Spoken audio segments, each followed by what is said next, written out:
Hey everybody, episode 12 of Weekly Word is going to come to you from my truck. And yes, the camera angle is a little different because I'm put it in selfie mode. I don't have my tripod today, but the word hit me as I was doing my afternoon run just now, and I knew I didn't have time to sit on this until I got home to the tripod. So last week we talked about execute, and this week the weekly word is reflect.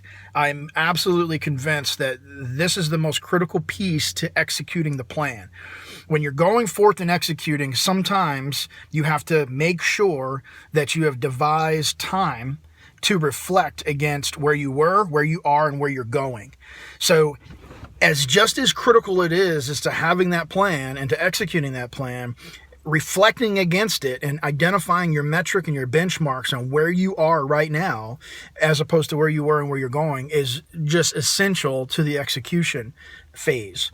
So how would I give you an example of this? Let's say that you've decided, and I'm going to keep it really simple. Let's say you decided you're going to run 10 miles this week. Well, you devised a plan for how you're going to do it. You said, I'm going to run 1 mile this day, 2 miles this day, 1 mile this day, and so forth and so on. And when you get all the way to the end of the week, your goal is to be at 10 miles. At some point along the way, though, you have to reflect against how well you're doing, maybe halfway through. So where were you on Monday? Where are you now today on Wednesday? And are you that much closer to achieving your goal or your instinct? Now, that's pretty easy to do when you're talking about a running thing or a metric like that. When you apply this idea of reflecting against your execution to life, it can become that much more broad and maybe even that much more critical that you're evaluating or reflecting against where you stand.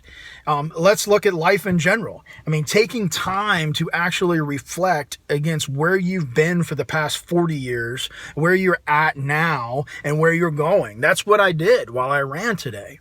And I found that just by taking the time to think about all the things that have transpired over the past 40 years and all of the things that I currently believe I'm executing against as it applies to where I'm going, it was very, very beneficial in terms of providing, yet again, clarity and validating the execution.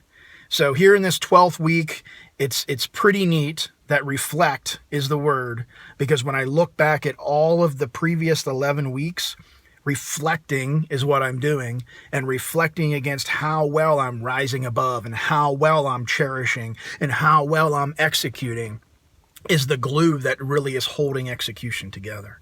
I hope that it's beneficial for you today, and sorry that I'm coming to you straight from the truck here and that it is in selfie mode and all of that, but I just had to execute this week's weekly word, reflect. Have a wonderful rest of your week, and we'll see you this weekend for Spotlight Saturday.